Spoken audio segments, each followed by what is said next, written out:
Notre invité de ce matin s'appelle Paulin Odiane. Il est député national élu du Suro. Paulin Odiane, bienvenue. Merci mon frère, bonjour. Merci d'avoir accepté l'invitation. Nous vous invitons ce matin parce que hier, il y a eu un événement à l'Assemblée nationale. C'est le vote sanction contre le ministre Jean-Marie Kalumba, désormais ancien ministre de l'économie. Je crois oui, parce qu'il est appelé à déposer sa démission dans les 48 heures. Appelé à déposer sa démission dans les 48 heures, mais déjà, dans les réactions des juristes, parlent de procédure qui n'a pas été respectée en termes de vote, de recommandations par l'Assemblée nationale, des résultats de la déchéance du ministre. Le président n'a pas fait voter la résolution des déchéances du ministre Kalumba. Que dites-vous de cela? Bon, je crois que si on suit la procédure n'est pas biaisée. La procédure est tout à fait normale. Ce qui importe, c'est le vote. Hein, il y a vote, oui. Et tout ce qui est résolution, tout ça, ce sont des formalités administratives. Donc, pour permettre la transmission des résultats de vote au gouvernement. Donc, c'est tout simplement une procédure administrative qui n'a rien à voir avec la section. Donc, la motion a suivi la procédure normale. Mais on n'a pas aussi parlé de cette personne qui a signé, qui n'était pas député national. Est-ce vrai? Non, le monsieur qui a signé, c'est un député national, c'est un suppléant d'un député national qui occupe donc ce poste. C'est son grand frère qui était député national, il est décédé et puis lui... Donc il n'y avait pas de... Il n'y a pas de problème, c'est lui tout simplement, il était envoyé par son parti politique et pour venir semer les chaos. Et au lieu d'écrire correctement son nom, il a permuté les mots de son nom pour...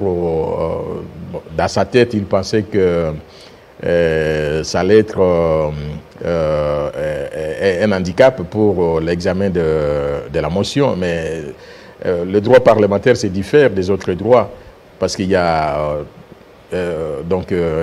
plusieurs cas de jurisprudence. Donc, nous avons signé la pétition contre les membres du bureau. Il y a eu quelques couacs également. Et puis, on a essayé d'énumérer les noms qui posaient problème. Et on s'est dit, non, même si on écarte autant de noms, la pétition pouvait être valable. Il en est de même pour les ministres. Les signataires, nous sommes au-delà de 60, donc 70 députés. Et si on extirpe le nom de ce monsieur, qui est d'ailleurs de son parti politique, ça n'handicape nullement l'examen de la motion. Donc il n'y a pas de problème.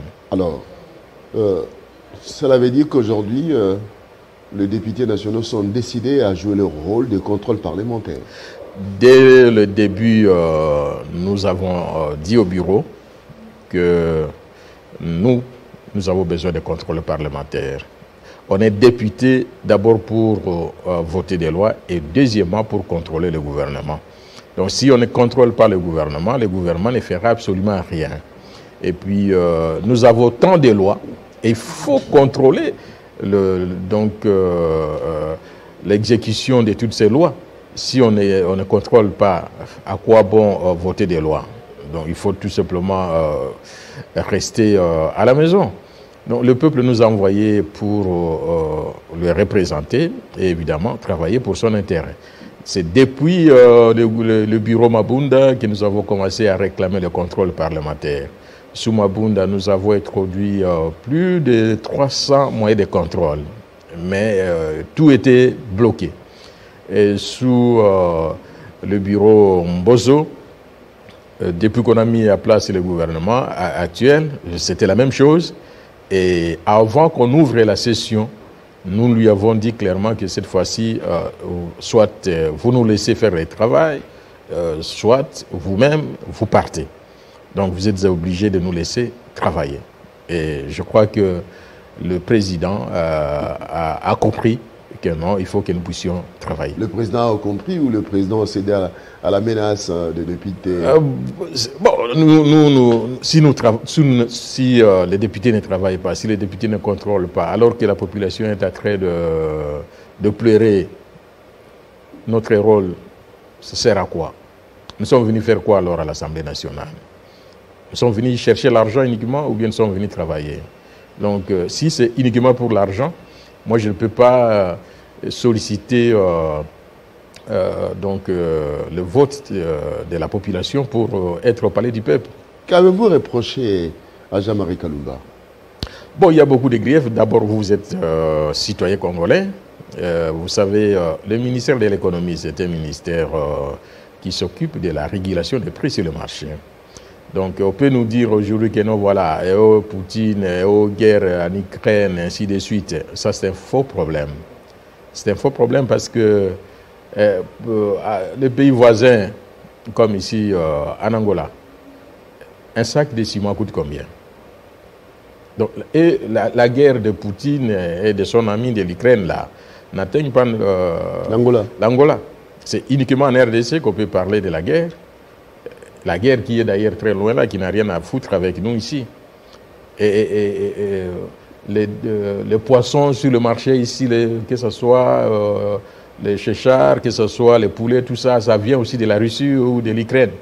Même si ça venait de la Russie. Est-ce que nous avons quel problème avec la Russie? Qu'est-ce qui nous empêche d'acheter le produit russe?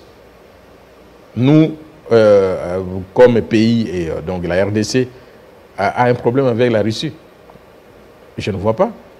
Nous ne devons pas nous aligner bêtement sur les trajectoires tracées par les Occidentaux. Et ils ne peuvent pas accepter que leur population souffre. Mais pourquoi nous pouvons accepter de nous aligner sur leur trajectoire? Oh non, voilà, la Russie a fait ceci, il faut qu'on puisse sanctionner la Russie. Il faut, un gouvernement doit tenir compte de sa population, non tenir compte de la politique internationale, qui est d'ailleurs une politique qui donc, vise vous le à sauvegarder reprochez les intérêts. à hausse des prix de denrées alimentaires sur le marché, la problématique d'achat de pêche au niveau des Namibie avec 6 millions de dollars américains dépensés comme ça et on n'a rien vu, et d'autres dossiers. Effectivement, il y a beaucoup de dossiers. Vous voyez même, il y a un dossier au Katanga, un chef de division qui est d'ailleurs, qui était recherché parce qu'il a fui avec les sceaux même de la division, avec beaucoup d'histoires. Et ici, à qui on les nomme, encore chef de division, les forces pour qu'il occupe des postes, alors que le monsieur, c'était un délinquant. Donc tout ça, ça pose un sérieux problème. Et le ministre, il a parlé de baisse des billets d'avion. Je tiens à vous dire qu'il n'y a toujours pas baisse d'avion comme c'était souhaité. Et il était question qu'à l'intérieur du pays, qu'on ne puisse pas dépasser 200 $. Je confirme que Isiro, c'est 360 $, parce que c'est 359 chez CAA. Il y a une compagnie qui faisait cette ligne à 266 $ avant l'arrivée de CA. Quand CA est arrivé avec son prix de 359, cette compagnie a haussé aussi les prix. Et tout ça, ça se passe au vu du ministre. Et il ne dit rien. Vous quittez ici pour aller à Kisangani par CA. Si vous passez par Goma, il faut payer les trajets Kinshasa-Goma et puis Goma et Kisangani. C'est inacceptable. Donc, le ministre, lui, il est le chef de son département. Tout ce qui ne marche pas dans son département, il est responsable. Donc, il est tout à fait normal que nous puissions commencer quelque part. Et je tiens tout simplement à dire ici donc, pour vous, le ministre était tombé dans la léthargie. Oui, exactement. Peut-être c'est voulu par lui-même, où il y a des forces que nous ne maîtrisons pas qui pesaient sur lui. Donc, c'est un homme, il peut aussi glisser. Tout est possible.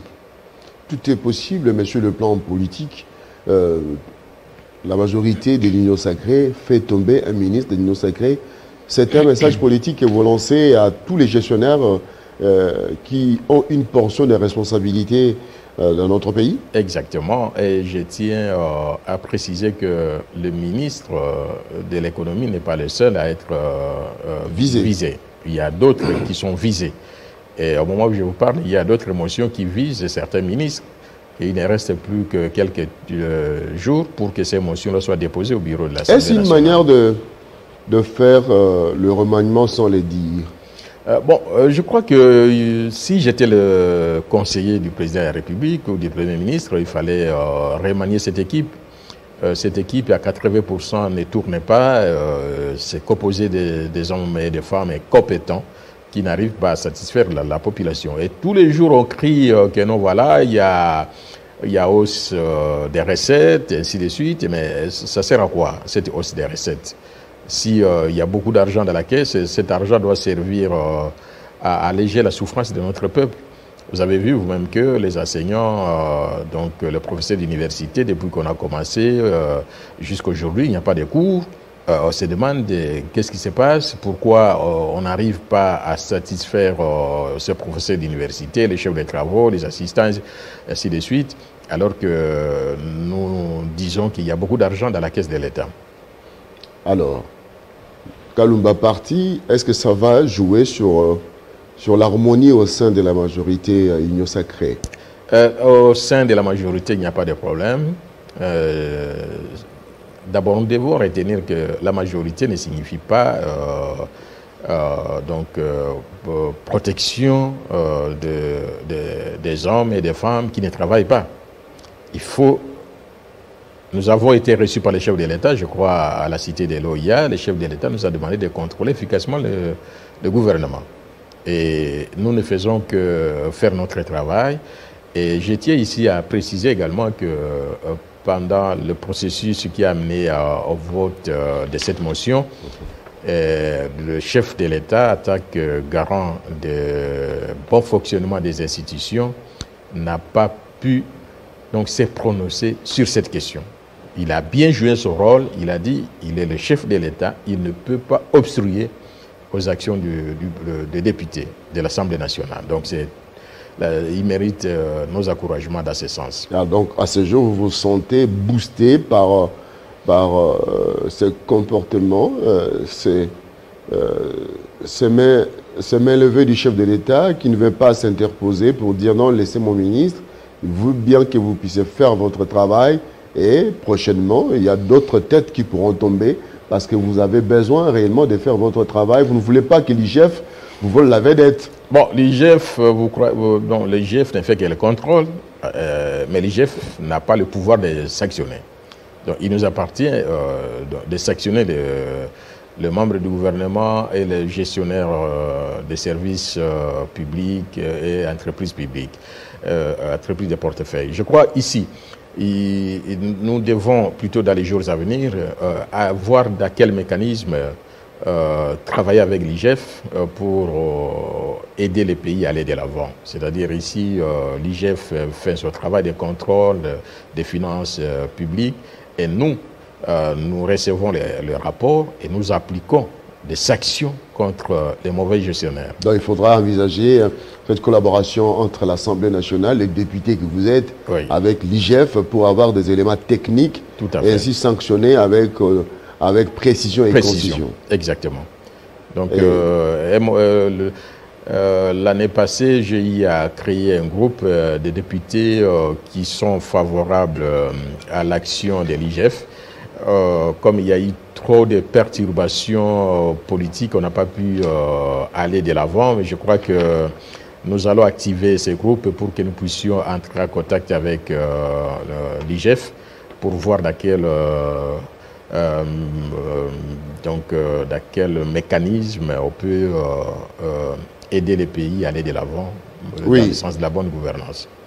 Oui, le ministre de l'économie tombé, Jean-Marie Kalumba parti.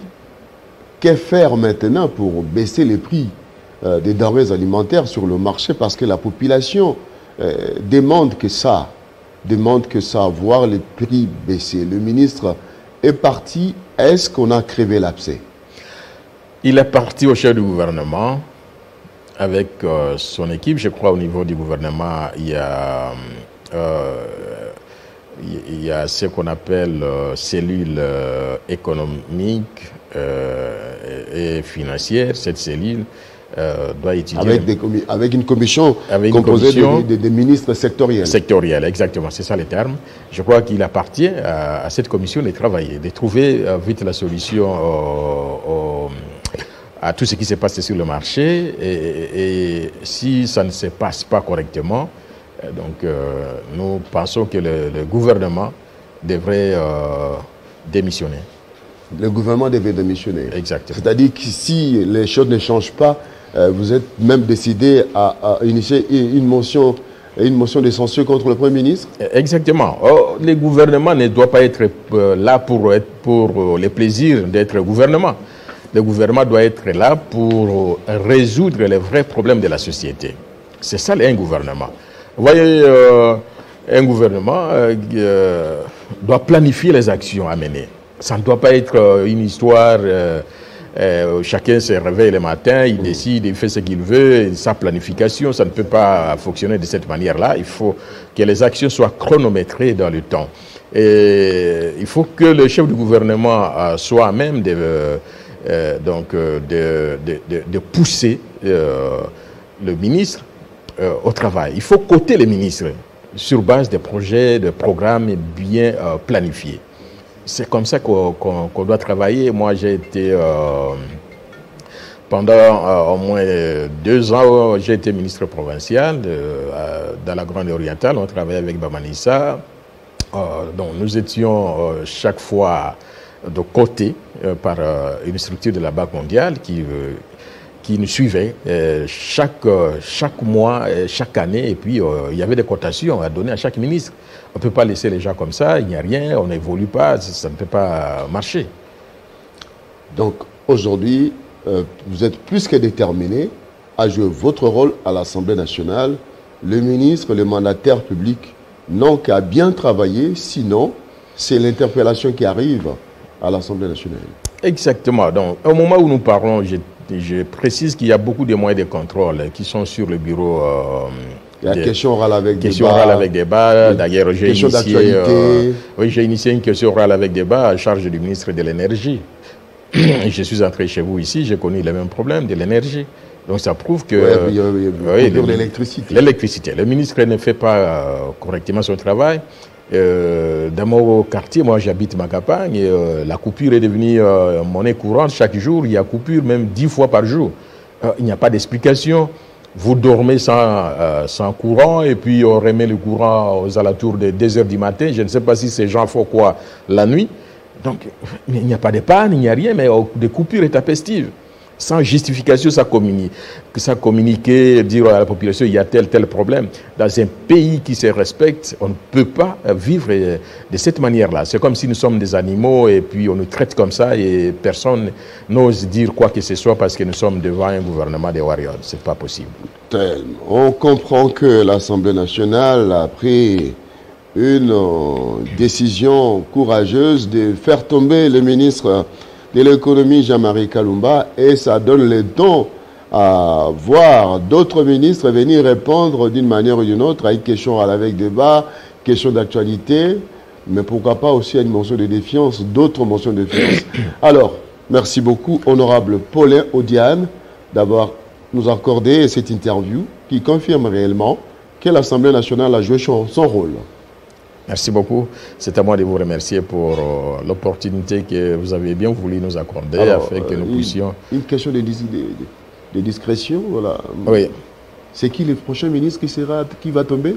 Bon, le prochain ministre, je ne saurais pas citer son nom maintenant, mais la motion est déjà activée. Hier, il y a eu plus de 40 signatures. Donc, c'est question des heures. Question des heures. Oui. Voilà. Donc, question des heures. Après Kalumba, à qui le prochain tour?